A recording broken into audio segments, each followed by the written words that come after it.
it says that a union finance worker noticed the car service's exorbitant cost. The employee searched online for the Miami Gardens address, discovering it was Tootsie's Cabaret. What an idiot. You can't make this up.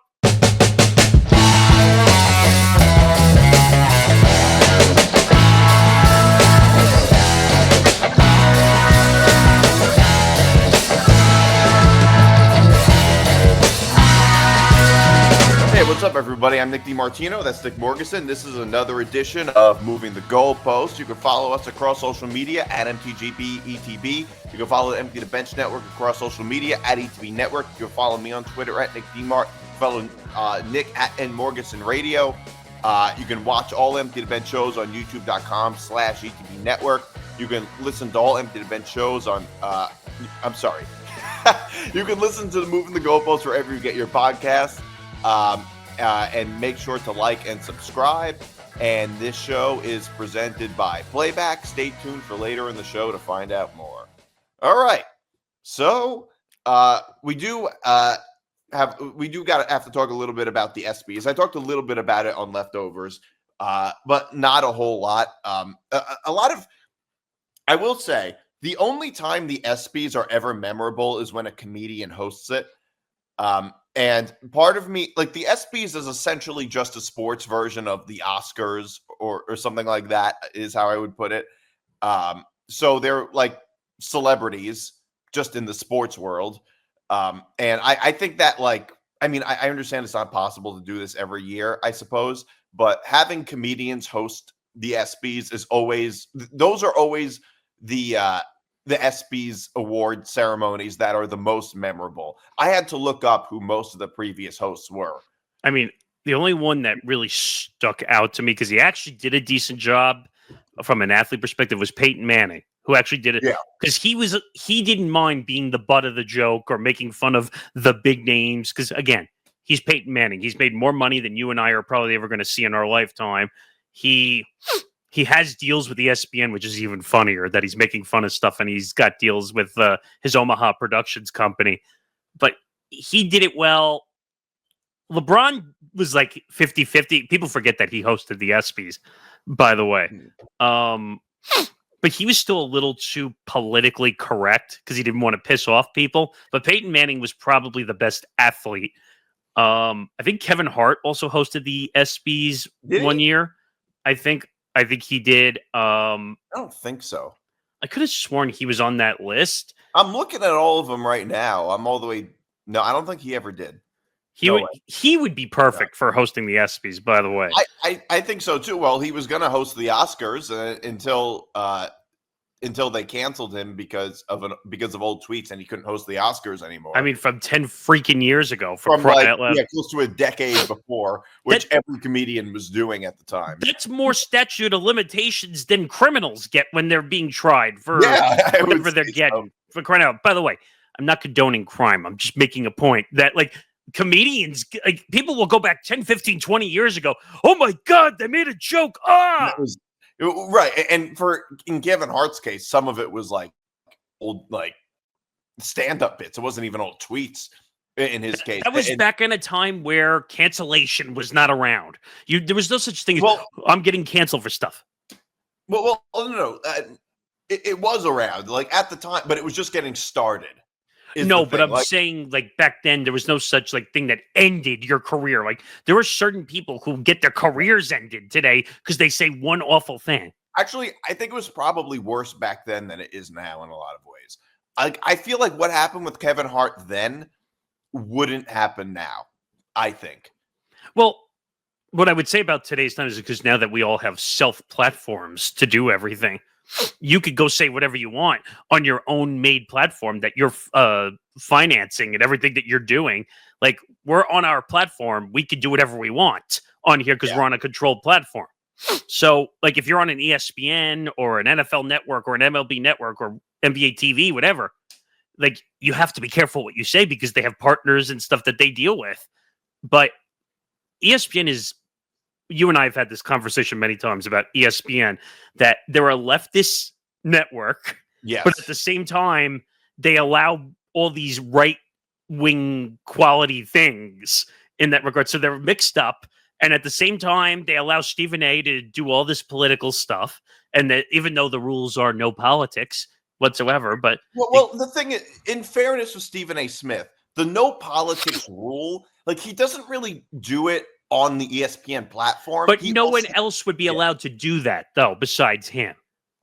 You're right. I also don't think anybody else. That is true, but not so much for the political reason, because there are a lot of ESPN hosts that you would see going on like cable news shows. Like they would allow that. I mean, Jemele Hill wouldn't last in today's world of ESPN because of all the political stuff she does. Well, the thing with Jemele Hill, though, is that she kind of moved away from sport. Well, she didn't move away from sports, but she moved away from like the corporate control type of thing. Do you remember the comment that got her in trouble with the Dallas Cowboys, though, when she was still on ESPN? She said yes. She said a lot of things about She said a lot of things that have gotten her in trouble. I think the biggest issue with Jemele Hill, though, here's the difference between Stephen A. Smith and Jemele Hill. Stephen A. Smith is a ratings juggernaut, and Jemele Hill was not. That's the difference. Like ultimately, if you can get away with what you can get away with based on how good you are at it. Like if your ratings are First Take has great ratings. Stephen A. Smith is a ratings juggernaut. Everything he says makes news, so they can kind of like they let him get away with things a lot more. The other reason is because I think Stephen A. Smith's viewpoints are much more television friendly, corporate friendly than Jemele Hill's. Well, that's another reason I think. I also think it's that Stephen A. can go to his own platforms. So ESPN's that's the biggest reason. He does it on his own platform. No, but I'm saying ESPN's not going to rock the boat, because if they rock the boat, he could have just left altogether, and then they would lose everything that they have. Although a lot of really what the truth is, most of what got Jemele Hill and say Curt Schilling in trouble when they were at ESPN, it was things they said on their own personal platforms. It wasn't really what they said on ESPN. Well, Curt had some issues.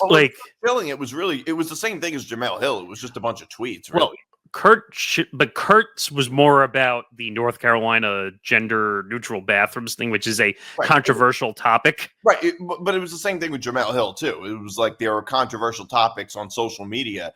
I guess the only difference is that with Jemele Hill and a lot of other ESPN shows, they brought their politics to their shows a lot more than Curt. Like Curt Schilling was just doing pregame shows on ESPN. He was on Baseball Tonight. Right, he was on Baseball Tonight, and he wasn't ever talking about politics on Baseball Tonight. So I just think that it's a little bit different. I mean, his got so odd that at one point, he was on Outkick hosting shows, and that got a little peculiar, because then he was mixing politics with baseball, and then he had an issue over there, and he bankrupted that production company he had also into the ground. Yeah. And then Curt declining the Hall of Fame at the same time, which was the funniest thing ever. But it all depends what the situation is. To bring it back to this, though, I think people blew this out of the water, this topic. I think that, first of all, most of the time the ESPYs is not hosted by a comedian. The last time it was hosted by a comedian was when Tracy Morgan hosted it. And the ones, this is the most memorable ESPYs award probably in 30 years when Norm McDonald hosted it. Almost 30 years, 27 years. But Norm gets it, though. It's about the comedy. It's not about... It's the same thing with Shane Gillis. They're very... those two hosts, I would say, were very similar in the way that they approached it. So I'm looking at the list. So Tracy Morgan was 2019. Joel McHale was 2015. I remember McHale a little bit because, again, it was more about the comedic aspect of it. I didn't remember John Hamm in 2013 at all. I don't remember most of these, honestly. I don't even remember Tracy Morgan hosting. Seth Meyers hosted 2 years in a row, but you know what? None of those other comedians, other than maybe Tracy Morgan, Shane Gillis and Norm McDonald, are the types of comedians that would really rock the boat with this type of crowd. They know sports enough to the point where they can make a lot of jokes about it. Well, Tracy does too. Tracy's a sports fan. That's true. He's a Knicks fan, but I don't know. I don't remember him ever having a monologue like Norm McDonald and Shane Gillis did.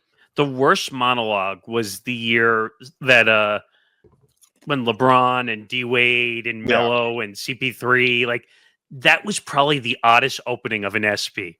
That was what, during the COVID times, I want to say? When LeBron... When they all did that weird opening where they were standing on the stage. Oh, together. In 2020 when the host... It was Russell Wilson, Megan Rapinoe, and Sue Bird when it was the virtual show. Oh, was it that year? And I think LeBron was, or at least that's how it's listed. LeBron probably did too. I didn't think I even watched that year. I don't know. The athletes turn this show into a shit show from time to time. So, but here's the thing, though. Like, I think that here's the difference between the one from 5 years ago and the one from and the one that just happened. From 5 years ago, that those hosts were for the athletes and the people there, whereas Shane Gillis hosting or Norm Macdonald hosting is for the fans. That's how it should be, though. Exactly. That's absolutely how it should be. And I like that he made fun. And like, it's also just good that he made fun of all the people there. Like, the butt of the jokes were the athletes and everybody there. Just like I like it when, like when Ricky Gervais hosted the what was it that he hosted that? It wasn't the Oscars. It was like it was one of the award shows. Right, I remember. It was one of the award shows that Ricky Gervais hosted, and they tried to cancel him too, if I remember correctly. I thought it was great though that like he made the butt of the joke the people there, which is why it was so why Shane Gillis's monologue was so great. The butt of the joke was mostly just the people there. So he hosted the Golden Globes. That was it, the Golden Globe. 5 times. 2010, 2011, 2012. So 3 in a row. Then he had 2016. And then he did I guess, right around when COVID hit in 2020. It was right before COVID. It was the Golden Globes. He's a really good host. And if I remember correctly, like there was quite a few times where he doesn't give a shit. He'll literally just challenge people if they go after him for stuff. And that's what I like. I think that's great. Like Shane Gillis is the same way. That's why he's the up and coming, popular comedian. One of the most famous comedians in the world. He'll take shots back at people if they come after him. And that's how comedians should be. Yeah. People say like when comedians take shots, oh, they're so sensitive and soft. No, morons. They're defending their turf. That's what comedians are supposed to do. Chris Rock is one of the best at defending his turf, I would say, in my opinion. Because he will send the joke back in your face, including getting smacked in the face by Will Smith. Yeah, I feel like the celebrity class now, whether it's in sports or just like at the Oscars or Golden Globes or whatever, they're way more sensitive now than they used to. And I guess that's part of the reason why these types of comedians hosting it is just so much better. I mean, can we talk about the Sarah Spain thing? Because I know, so there's a lot of reactions to it, and I am like my biggest thing with when comedians do monologues, whether they're hosting SNL or they're hosting an award show or something, people often pretend that the monologue was a lot more controversial than it really was. Yeah, I would say I think people are often like. People would often say things like when Bill Burr did an SNL monologue, people were talking about how controversial it was, but it really wasn't controversial at all. No, really took issue with it. I think everybody kind of enjoyed it. And I think it's a little bit true here too. But at least there's a lot of examples of high-profile people that seem to take issue with it. So it's not completely baseless, but like for me it's like with Sarah Spain, who she's not even on ESPN anymore, is she? So she does some of the ESPNW stuff, but now she has her own show on iHeartRadio. I forgot, I think it's called Good Game with Sarah Spain, I think is the name of it. And it's part of like a huge women's sports network for iHeart and all that stuff. So essentially, you're right. She's really not at ESPN anymore. Well, she technically is employed by them. Yes, I mean, like she did Around the Horn. She did all those shows. She was part of the ESPN radio lineup for years, but now she's kind of moved on to do her own thing. She has a book that just came out. But her tweet was outrageous. I'm just looking it up. I have it in front of me. Okay. So did you delete it? No, it's still up there. So it says, in a year of crazy growth for women's sports, choosing an ESPYs host who doesn't even try to make clever jokes about women athletes, parentheses, he at least attempted for the men. He goes with hacky, quote, no one knows the WNBA bits. I don't know why she wrote Pinot. I think she meant to say Rapino. Yeah, I think that's a typo. Unless that was the quote that he said. He said Pinot maybe is a bad time, and either way, and repeatedly insults black women. Cool. Yeah. Like can we? Like, she went way overboard. Way overboard. First of all, to pretend that those jokes were okay. First of all, let me just say the fact that a joke is about nobody watches the WNBA, that wasn't so much what the joke was about. It was more about the people there pretending to like know the WNBA. That was the point of the joke. Yes. And the joke, the fact that he had his friend's wife and said 4-time WNBA All-Star to get everybody to clap for her when it was just his friend's wife is brilliant. You don't. That was brilliant because that's brilliant. The point of the joke was that she got mad at was that like nobody knows the name. Like, so they're basically saying like, oh, if you put someone up on the screen and you say they're a WNBA player, most people will be like, okay. Like, that's what most people are going to do because they don't. But the point of the joke was not even so much about the WNBA. It was about like the people there pretending to know the WNBA. That's my point. Like, you could put anybody up there and they're going to say, oh, it looks like a WNBA player. Okay. Like, they're not questioning it. Like, that's the joke. And the name was Brittany Hicks. Like, that does sound like a WNBA player. Yeah. And you know what? Like, funny. And I like Sarah. I back in the day, I've had her on my own podcast 2 or 3 times as a guest, but I can't agree with her here. Like, she went way overboard and took it to a spot. Like, and you know that bit you do every time on MTGP Leftovers where you go in the comments section? This would be that tweet to go into the comments section because it's almost like roast session going on over here. Most of the, it really, she definitely got ratioed. She got ratioed big time. I mean, she's trying to protect it from a women's perspective. Okay, do I get that from a small perspective? Yeah, but this is a comedian giving a monologue at the biggest sports awards show of the entire year, if that means anything. But I mean, also like the jokes, like she makes it sound like it's bad when like women are the punchline or any sort of marginalized group, quote unquote, is. I mean, the punchline. I don't think any of those jokes were remotely rude. It just like he just went places that most hosts would not go. Only a comedian would go. I mean, heck, Peyton Manning was attacking all the male athletes left and right when he was hosting. He went after Tom Brady in the crowd. Yeah, right, and like make fun of everybody. Like that's just how it should be. You know, like the ESPYs is not supposed to be a kiss ass TV show. It's supposed to be. We make jokes, we give awards out, we put on an entertainment product, and we all go home, for crying out loud. Okay? Like, I hate the spectacles over the years that the show has caused. And you know what? Like, stop. If you're going to be sensitive, don't watch, is my answer. Well, but also it's like, and it was just like, I loved it. I thought it was great. But like, I think that like, this uptight response, it just, to me, it shows that you take yourself too seriously. Like, I think that one of the best qualities somebody can have is the ability to laugh at themselves. So someone wrote to her, because I'm reading, because she did respond to some of these things, which is like the worst thing you could possibly do is respond in the comments. Yeah. So she said, totally fine with the roast vibe, like Norm did. It was that he stopped trying with the first few jokes about women. They weren't smart or funny. They were just rude and hacky, not appropriate for the night. Didn't make sense. Well, okay. First of all, why can't he tell jokes about women? I guess she's arguing that they weren't like smart or funny, but like I just don't see how you can say that they weren't. I mean, funny is subjective. But wait a minute, isn't that interpretation? Whether something is smart or funny, like but like I would say it's just like funny is obviously in the eye of the beholder. But that's right. You just said it though. It's your opinion, right? But also, what I would say though is that can you really argue that all of those jokes weren't like clever? Like I think they were. I thought the Waffle House joke about Caitlin Clark was hilarious. That was great.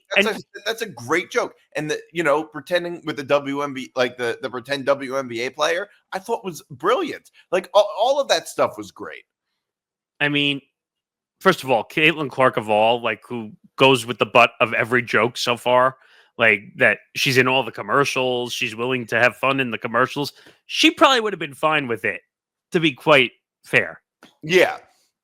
So I don't know. Sarah's being overreacted. I think Shane Gillis did a good job. I could see him coming back and hosting the show again. Yeah, at another point. I mean, the other question is, like, who else would you want it? Like, what other comedians would be good to host the ESPYs? Now, I don't think they're going to get another comedian next year. They're probably going to go back to their usual host, or even if they do get a comedian, it would be like a Seth Meyers type of thing where Seth wasn't bad though. I mean, right, but I mean, they're not like. But they're not going to go the same way that like Shane Gillis does. No, not close. McDonald. Okay, so there's a few ESPYs hosts that I would like to see that are comedians. I have one that I mistakenly said before hosted that I would like, Kevin Hart. Kevin Hart, yeah, he never hosted. And you know, he was and like we talked about the Oscars had to go without a host because of a tweet from 2010. And I don't blame Kevin Hart for being pissed off about that either. I don't either, although ultimately it ended up hurting the Oscars a lot more than it hurt Kevin Hart. Agreed. And yeah, so I would like to see that. He's a big Philadelphia sports fan, I know. I think Chris Rock would be good. Yeah, Chris Rock would be good. Although he is still very much kind of, I think that both of them are still much more in the sort of celebrity class, a lot more than say Norm Macdonald or Shane Gillis is. You know what I mean? I think Conan would be good also for the ESPYs. Yeah. Okay. I think so too. But again, he's also very much in the celebrity class. He's a Hollywood snob, a little bit. All of them kind of are. I mean, Chris Rock and Kevin Hart are at least still good comedians. I mean, Jimmy Fallon would also be good. He's a sports fan. He was in a Fever Pitch, a Red Sox movie. So he, of all people, I think would get it. Well, there's a few others that I think would be really, really good. One of them would be Bill Burr. Oh, that would be good. He's a big sports fan. Yes. So he would probably be very good. He would be a very good host. Another would be even Ricky Gervais. The only issue is I don't know if he knows it. He's British. I don't know if he knows anything about American sports. I feel like he would just be good with like all the punchlines because that's the type of comedian he is. If you were to give him a bunch of information, if a bunch of people gave him information that they might not know, he'd be able to write jokes. He wouldn't hold back either, which is what's great about him. So I guess in some ways it's preferable to have an American sports fan do it because probably they would be better at it. Andrew Schultz. Oh man, that would be. And who's the other one that I'm trying to think of that has the podcast? I'm forgetting his name right now, but I see him every comedian. No. I see him on Twitter all the time because he keeps going viral. Like he's Mark Norman. Are you thinking of him? No. He's had Dana on. He's had. I'll have to look it up because I can't remember at the moment. But there's one I'm thinking of, and he's always like controversial as a comedian because of political takes. But I'll have to look it up. Yeah, I was going to say Andrew Schultz. He's got to host the ESPYs at some point. He would be good. I think he would do a good job with it because he wouldn't care. He would just go off. But those are the best people to have, though, the comedians that don't care. The problem is there's only a handful of them. Like you would end up reusing them every 5 years. It's true. Like how many comedians do you think really fit that description? I'd say there's maybe like 10 of them. I just found it. Theo Vaughn. That would be. I think that would be a good one. I mean, we could go on and on. Like, what's his name? Who had the big viral take at the Netflix show for Tom Brady? Tony Hinchcliffe would be hilarious. Tony Hinchcliffe would be great. He's another one. That would just be no holds bars like that. Tony was just funny, and like people gave him a lot of shit for no reason. Like, I just think he just went on a roast session. It was hilarious. He would be great because he's just an insult comic. Like exactly. He would all the material he would write. He would just read it. He literally would just read. He's like, "Oh, you want to insult this athlete? I'm down." Yeah, I mean, like he like think about it. killed the Tom Brady. Look at how much he killed the Tom Brady roast. That's my Imagine point. if you have the entire sports world to roast, like you could roast anybody in that room for any extended period of time, like that would just kill. But I don't know if ESPN would have him, because I think that Shane Gillis I think he appeals to a wider audience than Tony Hinchcliffe does. He's a little bigger than Hinchcliffe, and I think he's less controversial than Tony. No one knew Tony until he had that viral moment. I mean, like, he was out there, don't get me wrong. Well, I knew who he was. Well, so did I. But I'm just saying, like, he grew because of that moment. Because of Tom Brady, and also the insults he made on Kim Kardashian. Yeah. Well, he also grew because when he did his set at the Trump rally.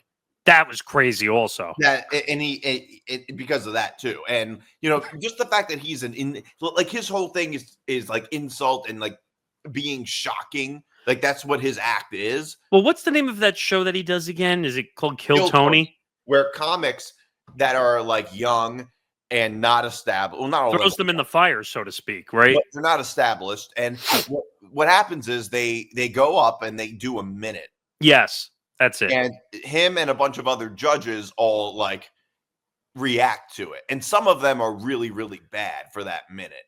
And he probably just goes to town. Well, some of them kill too. Like there's both. It's almost like American Idol in a sense. It's like any other talent show. Right. But it's always like a list of comedians, a lineup of comedians that are judging this 1 minute. Makes sense. That's what Kill Tony is. It's and I don't even know, I don't even know if you're guaranteed to even get up. I think they pick it all out of a raffle. I'm not 100% sure how it works. They probably line them all up like they do on AGT, America's Got Talent. Then whatever they get through the day, they get through the day. It all depends on what they have. It might be something like that. So, and Kill Tony is super popular. It is. And yeah, so I would like to see. I would like to see that, like somebody like Tony Hinchcliffe host it. Like that would just. I think it would be great. I would love it. I don't think they would do it. I don't think they would go much further than somebody like Shane Gillis, who has a much more of like a softer kind of image than Tony Hinchcliffe does. I'd love to see Theo Vaughn. I just think Theo Vaughn, I would like, but him too. I think it like I don't know if they would do it if they would choose somebody like him. I think you have to remember with Shane Gillis, he's also hosted SNL at least 2 or 3 times, so he's much more in the hosting space. I think like a Jim Norton would be good at hosting, also an award show. I think Jim Norton would be good at hosting. He's got a lot of free time. He's not doing his radio show anymore. Well, what does he do now? He does podcasts and then he just goes on the road for. Yeah. I think that's really all it is. Great radio personality, not just a great comedian. Yeah. So I think he would be a good fit. Who else? You know what? Like, I mean, they'd never do it, but I'd like to see it. Is Louis C.K. Oh my! Well, he got canceled once already. Well, the thing with Louis C.K. is that he's kind of a little bit back. Like he's not able to get a Netflix special, but he is putting out specials. He's been doing like small dates here and there. Like he's still performing. He's still going on tour. What canceled him? I don't even remember. It was almost 8 years ago now that it happened. I mean, we could spend all day on comedians, to be quite honest. Like, I don't know how much of a sports fan he is, but I think that would be a pretty good one. I mean, just his jokes are just brilliant. He's like... I remember this now. Okay, so he got accused of sexual misconduct.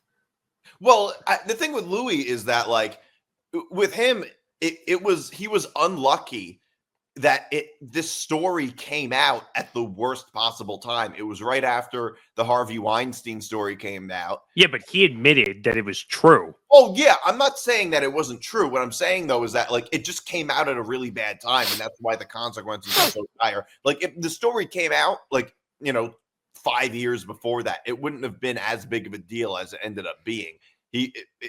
But he had to, like, go into exile.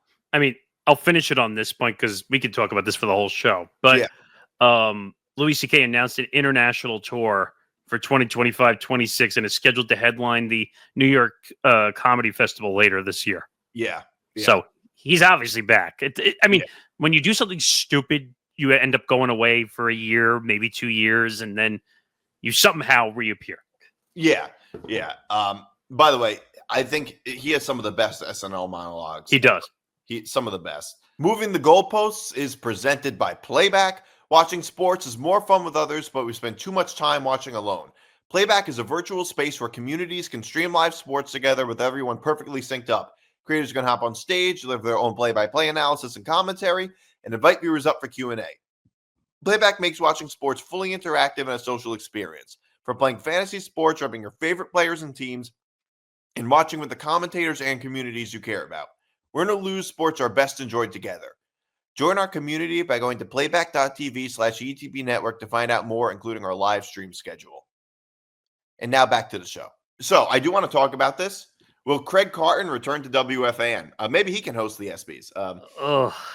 Will he return to WFAN? And the ultimate question is he done at Fox Sports? Because that doesn't even seem clear. I haven't read anything that said that he's done at Fox Sports or that his show is done. But just because his show is done doesn't mean they don't have other plans for him.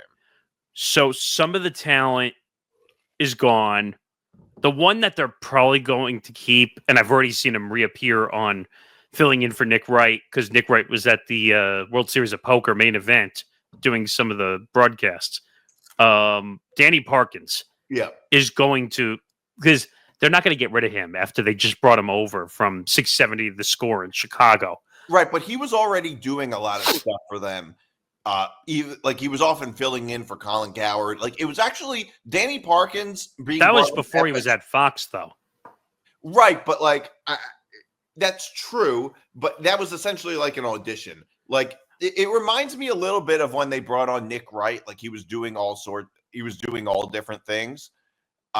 He was doing like small things here and there. His podcasts.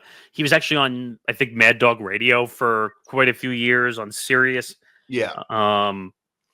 But this story is just.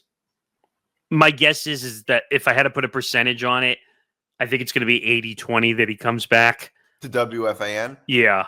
You're saying but it's not even clear that he was let go at. He's going to be gone. He's going to be gone. The thing is, though, it's that like with Fox Sports, like I don't really see him being like a Nick Wright or a Danny Parkins, like somebody who fills in on the herd and things like that. Like I don't see him doing that. First of all, I don't think Colin would ever let Craig near his show whatsoever. I think he likes him. You think so? Oh yeah, that's right. I have heard him.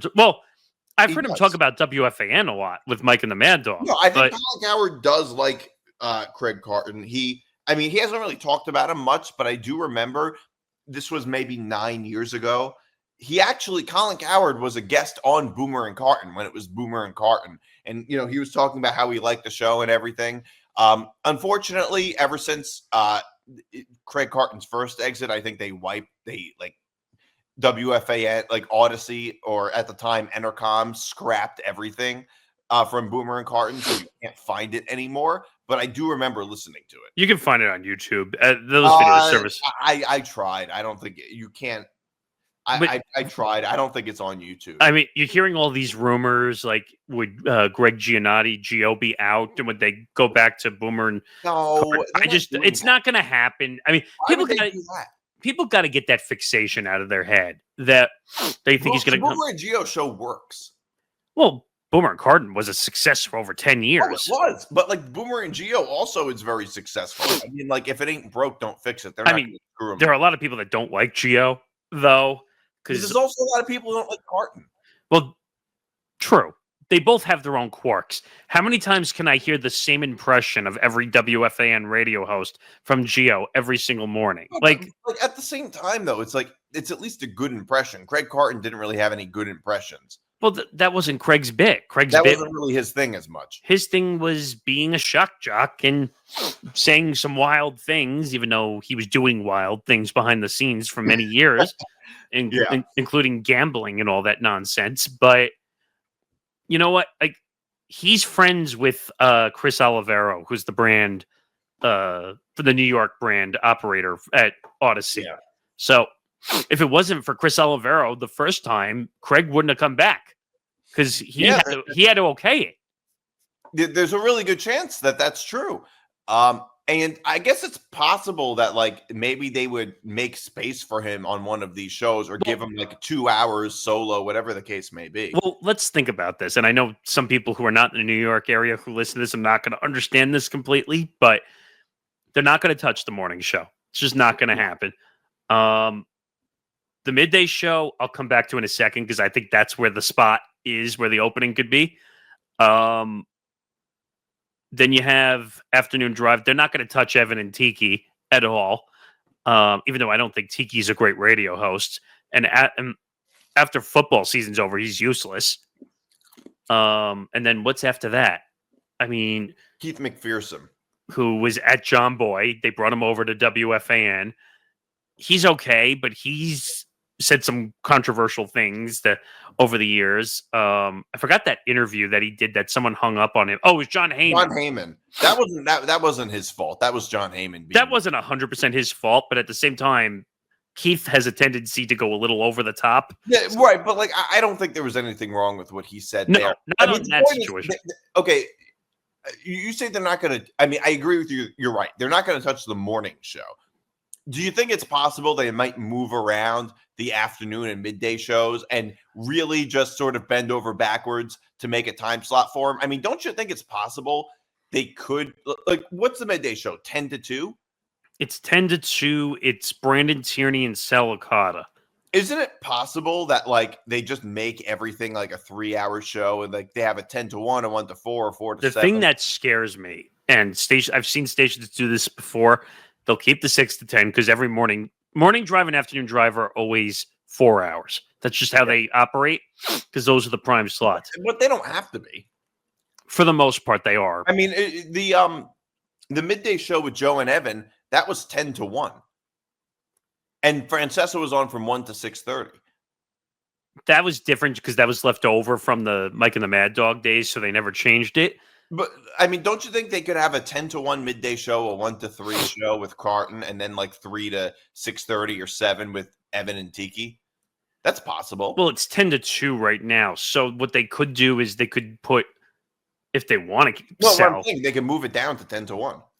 No. But I'm saying if they want to keep it and split it out, they could do 2-hour shows, but that's a nightmare waiting to happen. If you're going to put 2 shows in 4 hours, like that just doesn't add up to me. I guess you could have Sal. You could have Michael K. They do it now on ESPN New York with Michael, and I don't like it. But no, they actually have 3-hour shows back again. But Michael K's only on for like 1 hour now, right? Well, that's later in the afternoon. 2 hours, whatever it is. So they have Rothenberg and DiPietro doing 6 to 10, and then they finally put 3 hours back in that slot for Bart and Chris Carlin. So they're running local now from 6 to 6 now, which it's been years since they've done that. So I could see them putting Craig, and this is where I think it would make sense. Let the morning show stay because they're not going to touch it. Put Craig from 10 to noon, knowing that it has some attachment, being that Boomer and Carton, like people get both of them at one point. There's 2 options here. They could go 10 to noon with Craig and then let Tierney and Licata do 12 to 2, maybe. Or and 12 then, to 3. Or 12 to 3, and then go into Evan and Tiki. Here's the question, though. Who's going to be Carton's co-host? You think he's going to do a solo show? There's no way he's going to do a solo show. That's really not his bit. He can't really do solo. Not that he can't do solo shows, but it's better when he's with somebody because he's very good at bringing the best out of his co-hosts and things like that. He needs someone to punching bag. That's what he does. What Evan was and what Boomer was. I don't see him really just. I could see him going solo for like a couple of days, but like I don't see him doing a show that's entirely solo. There's no way. I don't know what 100% the right answer is to this question because I do think they're going to bend over backwards for Craig, knowing that everybody knows him. But like I think they would bend over backwards for him because he's just so good on the radio and he brings ratings. But like it's kind of a business decision to bend over backwards for him in some level. Well, here's the difference from last time because he was gone completely when he came back. He still has that half an hour safe gambling. Yeah. Hello, my name is Craig. So he's not even technically off WFAN, which is such a terrible name for a show, by the way. But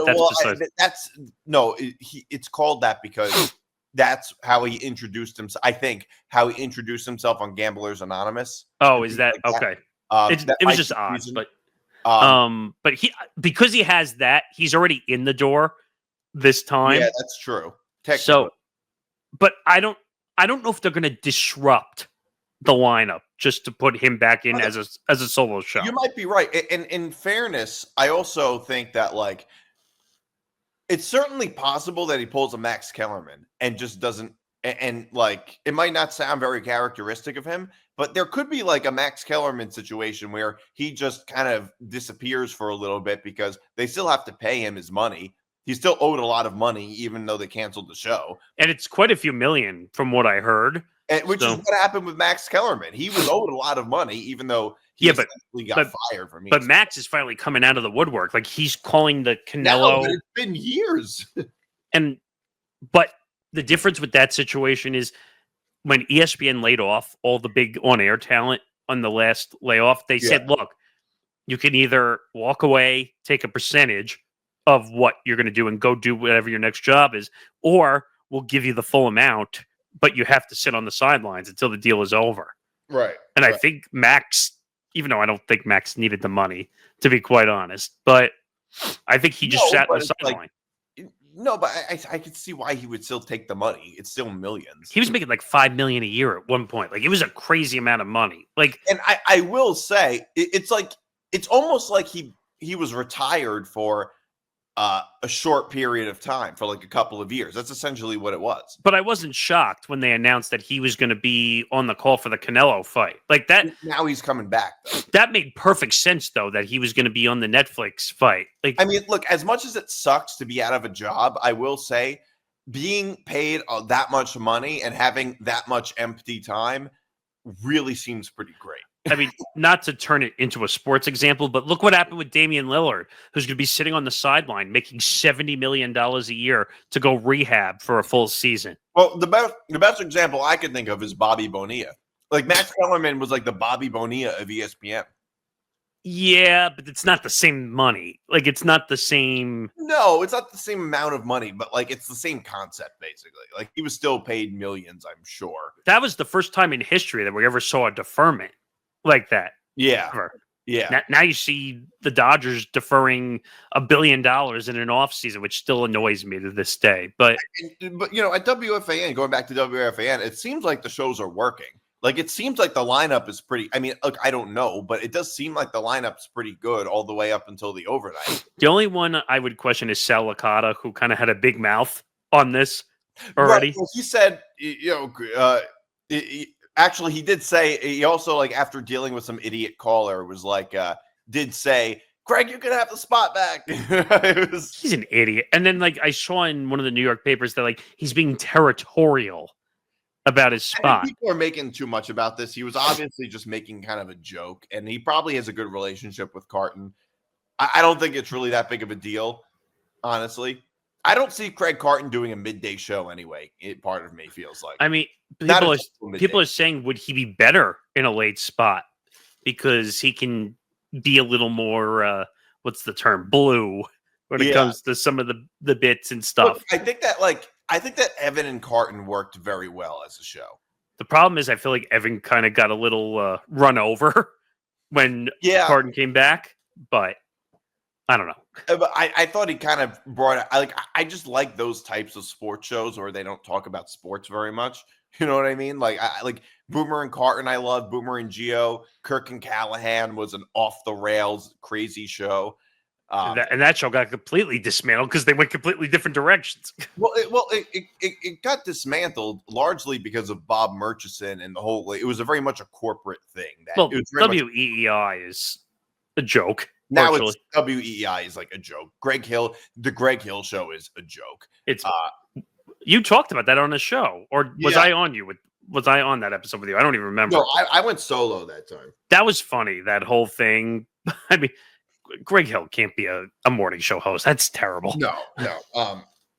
So I don't know, but I guess we'll have to wait and see, and we'll find out eventually. But part of me thinks that because Craig Carton has been like when the show was on, he was on social media constantly tweeting.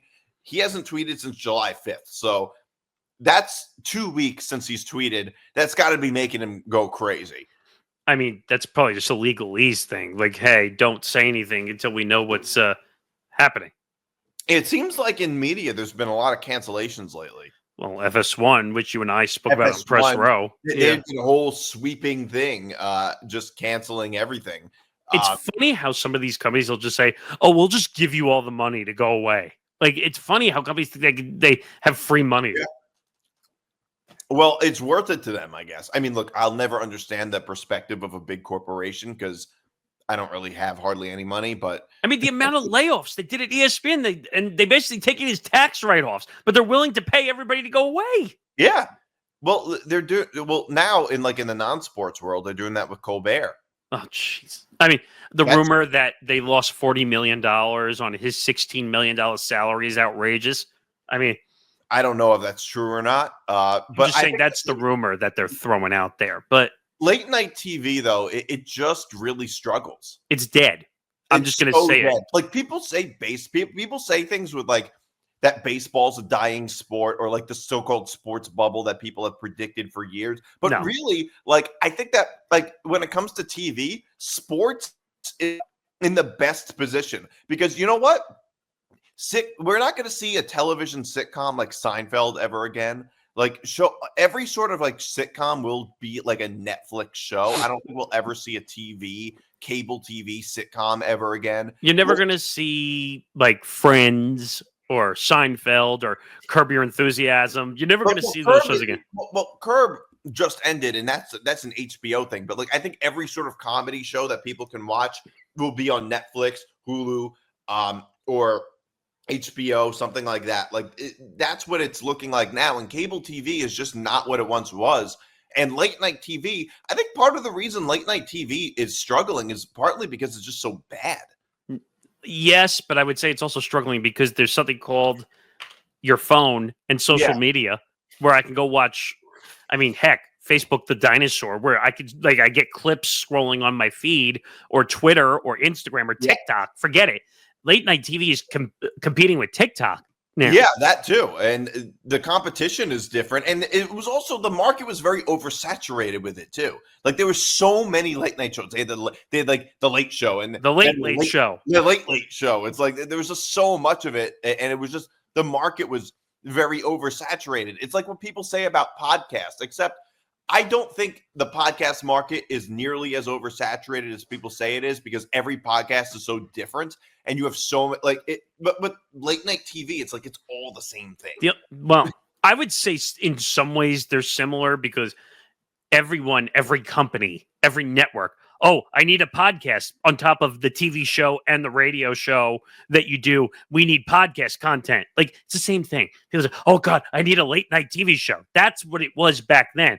I need a TV show. I need a radio show. I need all this stuff so I can compete in the media market. Now, but the difference is that the podcast market is booming and the late night TV market is not. Some of it is ridiculous. Like when they announce some of these extra podcasts that come out, like, if you look at, since you were talking about Odyssey on the radio side, the amount of football content that they produce and then put it on the air. It's so popular. It's the most popular sport in America. No, I'm agreeing with you, but the amount of extra podcasts that somehow come out of the woodworks during the season is insane. Yeah. So, I mean, Craig Carton, actually, going back to him, I guess I could kind of see him doing a podcast. Although I really think of him as a radio guy. I think that there are some radio people that are really good on the radio that are not great at doing, not great on podcasts. I think he'd be a good podcaster though, because I think he could. Like Francesa, for instance, is a really, really great radio personality. He's not a podcaster. He's a podcaster, and part of that is just an age thing. Like it's hard to adjust to something like that when you're in your 60s to this very new thing. You know what's ironic? He said, oh, I'm never going to do one of these podcasts. I'm never going to do it. I'm never going to get on Twitter. I'm never going to get on. And where are we now? Yeah. He's on Twitter. He's doing live streams for his podcast. I mean, everyone adjusts with the times. We have no choice. I mean, I remember when I started this network, we were recording audio only on Google whatever, and we had to learn. And then when COVID came along, StreamYard came along. Yeah. Everyone's on StreamYard now. If you're not on StreamYard, you're doing it wrong. I can recognize it from looking at YouTube videos. Exactly. Everybody does StreamYard now. So it's all about adjusting with the times. It's all about figuring out, how do I grow to build monetization? That's the new buzzword today. It's no longer ratings and all this stuff. It's, how do I monetize? Right. So I do want to talk about this topic, Mount Rushmore of affairs. We have to do this because it's been in the news quite a lot, of this CEO of Astronomer, Andy Byron. Nobody knows who he is. He resigned officially, by the way. He resigned, and his marriage is over too, I guess. I mean, it's not confirmed, but I think you and I will basically say it's over. It probably is. And the wife's going to make a lot of money. Yeah, because he has a lot of money. So, yeah, I would say so. They have kids, too. Yeah, I'm not surprised. I mean, I think that, like a fair, I think, and I said this on Leftovers, I think that, like, CEOs, now, I never heard of this company beforehand. I think that, like, a lot of CEOs have affairs, and not even just, like, if you want to put it in the sports world, like, college football coaches and college basketball coaches. There's been some notable ones there. I think that people like CEOs, though. I think it's one of those professions where there is that requires a lot of escapism, because they're working they get paid a ridiculous amount of money, but they are working all the time. The weight of the world is on their shoulders, and they just need to escape from reality a lot, which involves affairs, doing drugs, things like that, more so than your average worker would. So I'm looking it up. So Astronomer dropped a huge statement on their Twitter account. So announcing his resignation, board of directors has accepted. Not that they really had much choice. The board will begin a search for our next chief executive, as co-founder and chief product officer Pete DeJoy continues to serve as interim CEO. I mean, what choice did they have? Well, I mean, the truth is, he didn't have to step down. He really didn't. Like, what were they going to do? They were going to put him. They had already put him on leave. Oh, actually, I guess, in fairness, I think that makes sense because it was with somebody he worked with. He was the head of the HR department. Head of HR of all people. HR. Well, I don't know. She had like a high-ranking job as a head HR chief or whatever, but it's wild. This is wild, and he destroyed a family, destroyed his life, and on top of it, two family, or they both. It's not just him; she did it too. But you know what I mean. But my point is that he's not going to be able to work anywhere ever again. Yeah, I don't know. But the weird thing is, though, it's like they were and I'm not the first person to talk about this, but like to say this, but if they had just acted normal, like, does anybody even find out they were at a Coldplay concert? Was the concert simulcast on TV? The only people who would ever know about it would be the people who were there. Well, I guess because they took video and Coldplay's big, and I think Chris Martin, it was like a kiss cam type thing where they were showing people in a spotlight, which, by the way, some of the funny spotlight things that they're doing, like where they're putting combos of celebrities in the spotlight. Like I saw Obama, I saw Barack and Michelle Obama in the spotlight. I saw one of Trump and Hillary together in it. I mean, they're a meme. They're now a meme. But like the thing is, though, like if they just look, if they had acted normal, it's possible that they would have been caught, but it's a lot less likely that they would have been caught. And even if they would have been caught, they wouldn't have been humiliated in the way that they've been humiliated. Now, I'm going to be careful with this statement I make now, but there's a difference between morally and legally. Right. So he didn't kill somebody. He didn't hurt somebody, at least physically. He didn't do something illegal. He did something morally wrong. Right.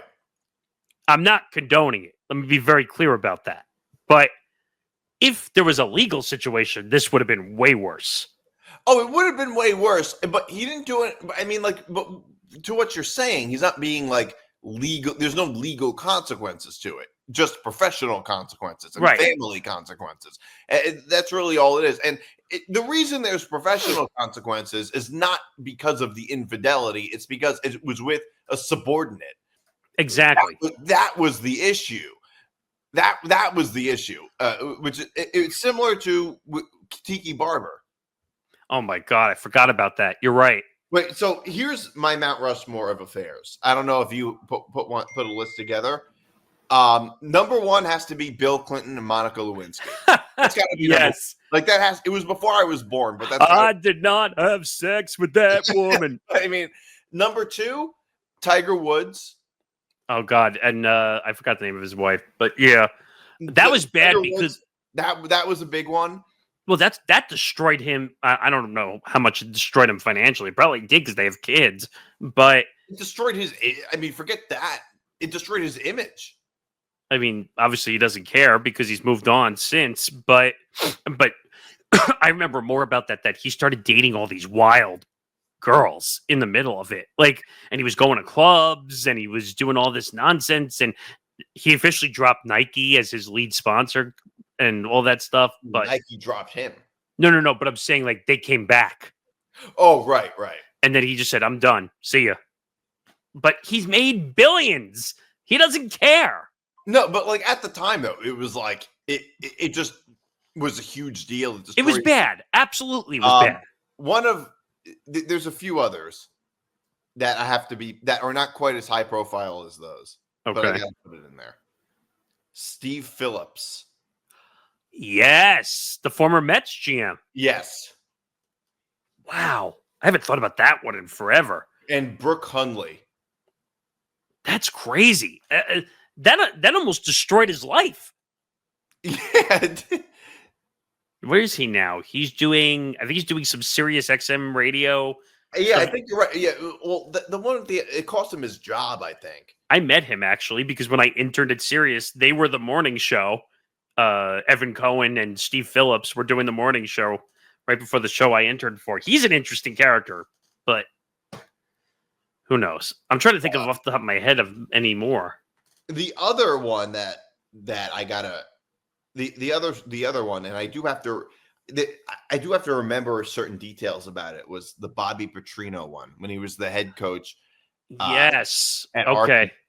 I do remember that one. Was a good one, and with the whole neck brace. That was stupid. Yes. That's got to be up there. It was a former Arkansas volleyball player and an employee at the athletics department. So very similar. All of these affairs that I'm talking, or most of, other than the Tiger Woods one, all involve people at the office. That's all of them. It's so bad. It's. I mean, I wasn't going to include it in affairs. I think he was caught. No, here's how. But remember how Bobby Petrino was caught? It was because of the motorcycle accident. Yes, and he showed up to a press conference with the neck brace. Yes, I'll never forget that either. And there's another one. Oh, Derek Fisher and Matt Barnes. That when they. Oh, how did I forget about that one? That was a crazy one. That was at the time. That was at the time when Derek Fisher was coaching. Still, if you remember, you're making it sound like Derek Fisher and Matt Barnes had the affair. No. Wife and Derek Fisher. No. But I'm just saying, Matt Barnes almost beat the crap out of Derek Fisher. He threatened to, but don't forget, Derek Fisher claimed he had a family situation. It was his first year as the Knicks head coach. He got fired No. Oh, he didn't get fired till February. No, I'm saying it was fast though. Yeah, it was. No, I'm sorry. It was the second season as Knicks head coach. Second season. But that's another one that you gotta. That's an honorable mention. The other honorable mention is Rick Pitino. Yes. And Lord. And he impregnated her, and and and paid $3,000 for the abortion. Oh my God. Oh, Lord.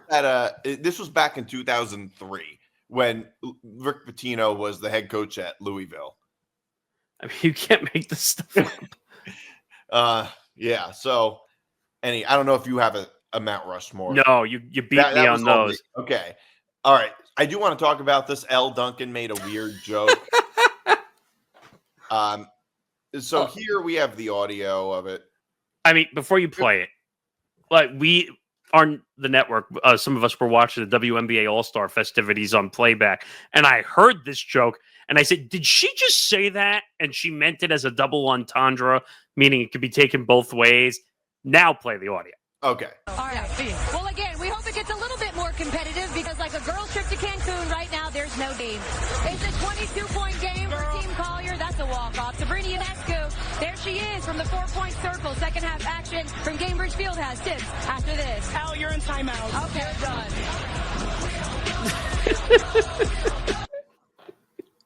All right. That had to have been very, like, you could tell that was in her. It reminded me of like the Chris Christie Donald Duck line. Yes. It was like you can tell that Chris Christie had that Donald Duck line locked and loaded. Of course. And then like this sounds very similar. It's like she had this locked and loaded for a while. But this is crazy. Like, I'm hearing this in live time as it's going on. And I'm like, did she just say what I think she just said? Like, and I'm like, I don't even think the joke makes that much sense. If anything, like a trip to Cancun. Well, no, what she was getting at, I think you get what she was getting at in two ways. Because one, there was no defense. No guy. There was no guys. But like, but there was no, yes. Because we all say, oh, the team didn't play D. Like, I get it. It was odd. It just was weird hearing it in live, like as they were throwing a commercial break. I guess she knows she could throw that line away because most people will forget it after the break. But you heard Agumake, who's the former WNBA player, Shanae Agumake, say, "You're in timeout" as they're going to break. And you heard Elle, what she said toward the end of that line, right? I forgot, she like score. I got that one or whatever. I'm trying to find the line, but first of all, when you have to appraise your own joke, that's not good either. That's true. It's like, oh, that's a good one. Like, no, you don't decide if the joke is good. The other people decide if the joke is good. Yeah, I thought the joke wasn't very good. I was just like, oh, she said that's a walk off. That's what she said. And I was like, no. Just no. I don't really think it hit very well. It did not. I just was so confused when I heard it. I was just like, really?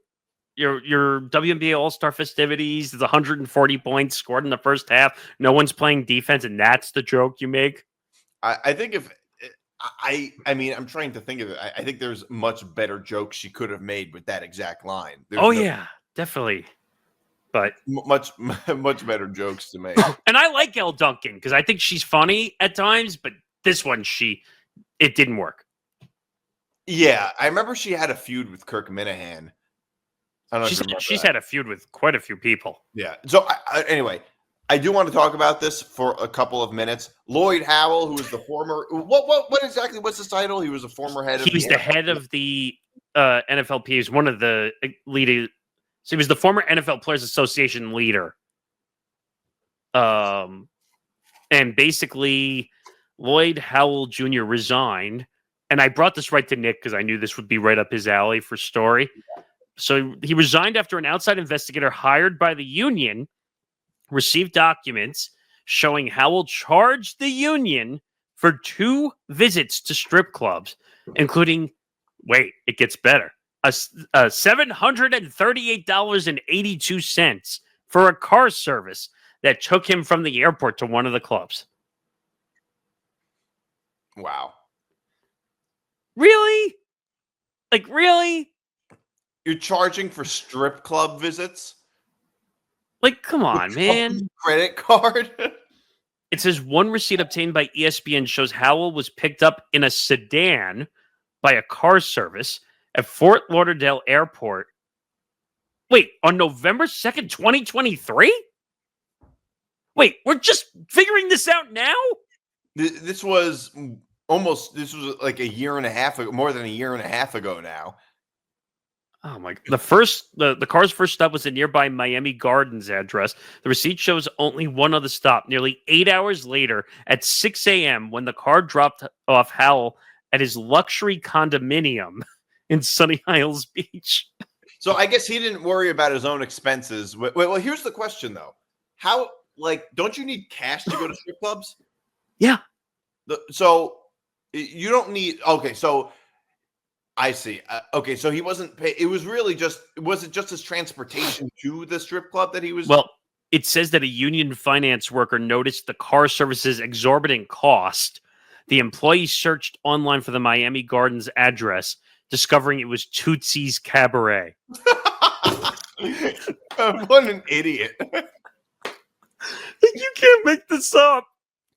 And it says the 76,000 square foot venue bills itself as the world's largest strip club, full nude, #1 rated.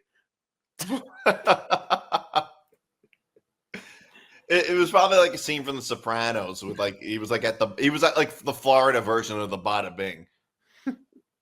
It says more than a year later, Howell and 2 union employees visited a strip club in Atlanta as well.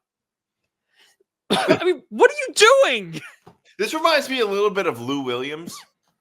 Yes, that was in the bubble, when he broke COVID protocol when he was in Atlanta. To order chicken wings. And that's how he got the nickname Lemon Pepper Lou.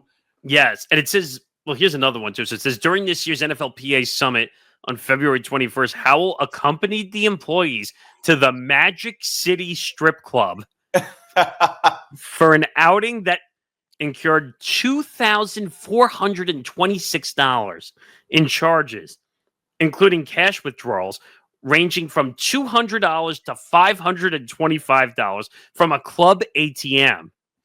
They used 2 VIP rooms as well. Go ahead, treat yourself well on the NFL's dime. He needs to. This is why he needs to get a job with the Las Vegas Raiders. There's plenty of that. It says, according to the expense report, the purpose of the strip club outing, oh God, quote, player engagement event to support and grow our union. So it sounds a little bit like Rick Pitino's recruiting trips at Louisville. Pitino was really catching a lot of strays on this podcast today. Yes, and it says one of the employees who accompanied Howell submitted expense reports for this outing. The documents show Howell instructed the employee to file the expense reports as well. The employee noted on a March 23rd expense report, $736 equals, this was the final amount I was charged to close the tab for both secluded sections for our player members. This included food, alcohol, drinks, fees, taxes, and gratuity. No players' names are listed on the receipts of the reports. So wait, we're incognito now? Is that what we're doing? Yeah, I don't know. You can't make this one up. Yeah. The head of the NFLPA spending money for strip clubs. Yeah. Well, on that note, that's our show this week. Thanks for tuning in, everybody. I'm Nick DiMartino. That's Nick Morgasen. You can follow me on Twitter at Nick DiMart, Nick at Morgasen Radio, and you can follow the Empty the Bench Network across social media at ETV Network. I'll be back next week. See you guys then.